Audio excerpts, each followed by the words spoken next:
வணக்கம். ஆன்மீக ஜோதியின் அன்பு வணக்கம். ஆன்மீக ஜோதிட பலன்களில் 2024 ஆகஸ்ட் மாத பலனை பார்க்கலாம். ஆகஸ்ட் மாத பலனில் இப்போ நம்ம பார்க்க போகிறது தனுசு ராசியை. தனுசு ராசிக்கு ஆகஸ்ட் மாதம் எப்படி இருக்கும் அப்படின்றத இப்போ நம்ம தெரிஞ்சுக்கலாம். முன்னதாக தனுசு ராசினரே இந்த பதிவை முழுசாக பார்த்து பலன்களை அறிந்து கொள்ளுங்கள். சேனலை ஃபஸ்ட்டு என்ன பண்ணுங்கள், சப்ஸ்கிரைப் பண்ணிக்கோங்க, சரிங்களா? சரி, இப்போ உங்களுக்கான பதிவில் கிரக அமைப்புகள் எப்படி இருக்குன்னா அந்த அளவிற்கு சாதகமாக இல்லை. அதுக்கு நீங்கள் என்ன செய்யணுன்னா, நிறைய எதிர்பார்ப்பு இருக்கும். ஒரு நல்ல வேலை வேணும், அல்லது நல்லபடியாக ஒரு வீடு கட்டணும், அல்லது இப்போ வீட்டில் பிள்ளைகள் இருப்பாங்க, திருமண வயதிற்கு வந்த பிள்ளைகள் இருப்பாங்க, அவங்களுக்கு சரியான வரன் அமையலை, தேடிக்கிட்டு இருப்பீங்க. விருப்பமான வரன் கிட்ட தள்ளி போகும், குழந்தை பாக்கியம் இல்லாமல் இருக்கும். இப்படி பலவிதமான பிரச்சனைகள், இதனால் மன அழுத்தம், நிம்மதி இல்லாத ஒரு உறக்கம், நிம்மதி இல்லாத சூழல் வீட்லேயும். அந்த மாதிரி இருக்கிறப்ப இப்போ வரக்கூடிய ஆகஸ்ட் மாதம் கொஞ்சம் நிம்மதியாக இருக்குமா அப்படின்னு பார்த்தா கொஞ்சம் ஏட்டிக்கு போட்டியாக இருப்பது போல தான் இருக்கும். நிம்மதியான ஒரு சூழல் குடும்பத்துலேயும் இருக்காது, வெளியிலையும் இருக்காது. அப்போ நீங்கள் என்ன பண்ணணும், உங்களுடைய எதிர்பார்ப்பை குறைச்சிக்கணும். உங்களுடைய தேவைகள் இருக்கும், ஆனால் அதுக்கான சந்தர்ப்பம் இது இல்லை இல்லையா? தேவைகள் நடக்கலையே அப்படின்னு மனசு வருத்தப்பட தான் செய்யும். ஆகையால் தேவைகளை குறைத்து கொள்ளணும். எதிர்பார்ப்புகளை குறைத்து கொள்ளும்போது ஏமாற்றம் அப்படின்றது உங்களுக்கு ஏற்படாது. சரி, இந்த காலம் நகர்ந்துடும், அதற்கு பிறகு நமக்கு ஒரு நல்ல நிலை வரும்போது தேவையானவற்றை என்ன பண்ணலாம், நீங்கள் வாங்கி கொள்ளலாம், சரிங்களா? அதனால் எதிர்பார்ப்பை ஆகஸ்ட் மாதத்தில் வைத்து கொள்ளாதீங்க. அடுத்தவங்க அந்த மாதிரி இருக்கிறாங்க, நமக்கு சாதாரணமாக நடக்க வேண்டியது கூட நடக்க முடியாமல் இவ்வளவு சிரமப்படுறோமே அப்படின்னு நினைப்பீங்க. ஆனால் என்ன பண்ணுறது, கிரக அமைப்புகள் அந்த விதமாக இருப்பதாக உங்களுக்கு தகவலில் வந்திருக்குது. சரி, வேலை விஷயத்தில் எப்படி இருக்கும், வியாபாரம் எப்படி இருக்கும், தொழிலையாவது ஒரு முன்னேற்றம் இருக்குமா? தொழிலில் முதலீடு செய்து வச்சுருப்பீங்க, நிறைய கடன் வாங்கி வச்சுருப்பீங்க, அதெல்லாம் எப்படியாவது அந்த கடனை கொடுக்க முடியுமா? அந்த அளவிற்கு வருமானம் வருமா அப்படின்னு பார்த்தா வருமானமும் அதிக அளவில் வராது, ஆனால் செலவு மிக மிக அதிகமாக இருக்கும். அப்போ என்ன பண்ணணும், எந்த செலவு உங்களுக்கு ரொம்ப ரொம்ப முக்கியம், அதை செய்தே ஆகணும் அப்படின்ற ஒரு நிர்பந்தம் இருந்தால் மட்டும் அந்த செலவை செய்யுங்க. இல்லைன்னா மற்ற செலவுகளை கட்டுப்படுத்திக்கோங்க. அல்லது வேறு என்ன பண்ணலாம், வருமானத்தை பெருக்குவதற்கான ஒரு வழியை நீங்கள் மேற்கொள்ளலாம். அதிகம் கடன் வாங்காமல் இருப்பதை எப்படி தக்க வைத்து கொள்ளணும், இருப்பதிலேயே நம்ம எவ்வளவு சிக்கனமாக இருந்து எவ்வளவு சேமிக்க முடியுமோ அந்த அளவிற்கு நீங்கள் என்ன பண்ணணும், சேமித்து வைத்து கொண்டு உங்களுடைய வருமானத்தை பெருக்குவதற்கான, வருமானத்தை அதிகரிப்பதற்கான வழியை நீங்கள் மேற்கொள்ளணும்.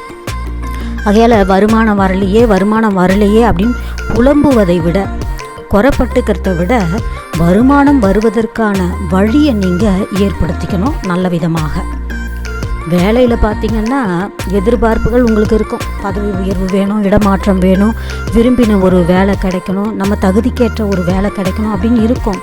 பட் எதிர்பார்ப்பு இருந்தாலும் நமக்கு அதற்கான சூழல் இல்லாத போது ஏமாற்றம் என்பது ஏற்பட்டுவிடும். ஆகையால் எதிர்பார்ப்புகளை குறைத்து கொள்ளுங்கள். மறுபடியும் சொல்கிறேன், ஆகஸ்ட் மாதம் எதிர்பார்க்காதீங்க. எது வருதோ அதை என்ன பண்ணுங்கள், ஏற்றுக்கொள்ளுங்கள். வாய்ப்புகள் வந்தால் அதை அக்செப்ட் பண்ணிக்கோங்க. நீங்களாக போய் வழியே போய் அது எனக்கு வந்தே ஆகணும் அப்படின்னு முயற்சி செய்யும்போது கிட்ட தடைப்படும் போது அது வேறு விதமாக இருக்கும் இல்லையா? உங்களுக்கு அந்த வருத்தம் வேண்டாம், அவ்வளவுதான். குடும்பம் எப்படி இருக்கும் அப்படின்னு பார்த்தீங்கன்னா ஒற்றுமையாக இருக்கும். குடும்ப உறுப்பினர்கள் உங்களுக்கு ஆதரவாக செயல்படுவாங்க. ஆனால் நீங்கள் என்ன பண்ணணும், கோபப்படக்கூடாது. உங்களை புரிந்து கொள்ளலையே அப்படின்னு மனசு வருத்தப்படாதீங்க. எல்லாமே கொஞ்ச காலகட்டம் பிறகு தான். அதற்கு பிறகு எல்லாருமே என்ன பண்ணுவாங்க, உங்களுக்கு சாதகமாக செயல்படுவார்கள். திருமணம் சார்ந்த விஷயங்களை ஈடுபடலாமா அப்படின்னா இப்போதைக்கு சரியான வரன் என்பது அமையாது, தடைப்படும். ஒருவேளை உங்களுக்கு வரக்கூடிய வரன்களுக்கு திருமண யோகம் இருந்தால் நீங்கள் முயற்சி செய்யலாம். ஆனால் முடிந்த அளவு உங்களுடைய குரு பலன் இருக்கா, குரு பார்வை இருக்கா, குரு யோகமானது இருக்குதா, திருமண யோகமானது இருக்குதா 2 ஜாதகத்துக்கும் அப்படின்னு ஜாதகத்தை நல்ல விதமாக பார்த்து முடிவுகளை மேற்கொள்ளுங்க. சரி, வீட்லேயும் இப்படி இருக்குது, வெளியிலையும் இப்படி இருக்குது அப்படின்னும் போது உங்களுடைய மனசை நீங்கள் நிம்மதியாக வைத்துக்கொள்ளணும். குறிப்பாக பெண்கள். ஏன்னா பெண்களுக்கு பார்த்திங்கன்னா எதுவுமே நடக்கலையே, விருப்பப்பட்டது கிடைக்கல, விருப்பமான ஒரு பொருளை வாங்க முடியல, அல்லது விருப்பமான இடத்திற்கு போக முடியல, என்ன இது இப்படி குடும்பம் இப்படி இருக்குது, நம்மளை புரிஞ்சிக்க மாட்டேன்றாங்களே அப்படின்னு ரொம்ப ரொம்ப ஆதங்கப்படுவீங்க. விருப்பமான சூழல் இல்லாத போது கோபம் வரும், பொறுமை இல்லாமல் இருப்பீங்க. அப்போ உங்களுக்கு ஒரு விரக்தியான ஒரு மனநிலை குடும்பத்தில் ஏற்படும். இது ஒரு மன அழுத்தத்தை உண்டாக்கும். ஆகையால் முடிந்த அளவு பெண்கள் என்ன பண்ணணும், நீங்கள் கொஞ்சம் பொறுமையாக இருக்கணும். உங்கள் மனசை இயல்பாக வைத்து கொள்ளுங்கள், நிம்மதியாக வைத்து கொள்ளுங்கள். உங்களுக்கு பிடித்த ஏதாவது ஒரு சூழலை நீங்கள் உண்டாக்குங்க. உங்களுக்கு பிடித்தமான ஒரு பாடலை கேளுங்க, உடற்பயிற்சி செய்யுங்க, அல்லது கோவிலுக்கு போயிட்டு வாங்க. சரிங்களா? ஆக உங்கள் மனசை ஒரு திடமான ஒரு நிலைக்கு வைத்து கொண்டாலே போதும். உங்கள் குடும்பத்தை நீங்கள் நல்ல விதமாக பார்த்து கொள்ளலாம். உங்களையும் நீங்கள் என்ன பண்ணலாம், நல்ல விதமாக பார்த்து கொள்ளலாம். மாணவர்களை பொறுத்தவரை கடின முயற்சி தேவை. ஏன்னா சின்ன விஷயத்தில் கூட நீங்கள் என்ன பண்ணக்கூடாது, அலட்சியப்படுத்தி செயல்படக்கூடாது, அலட்சியமாக இருந்துடக்கூடாது. வாய்ப்பு வரும்போது அதை தக்க வைத்து கொண்டு வெற்றி பெறணும். ஆகையால் மாணவர்களே, கடினமாக முயற்சி செய்து படித்து உங்களுடைய எதிர்காலத்தை நல்ல விதமாக மாற்றிக்கொள்ளுங்கள்.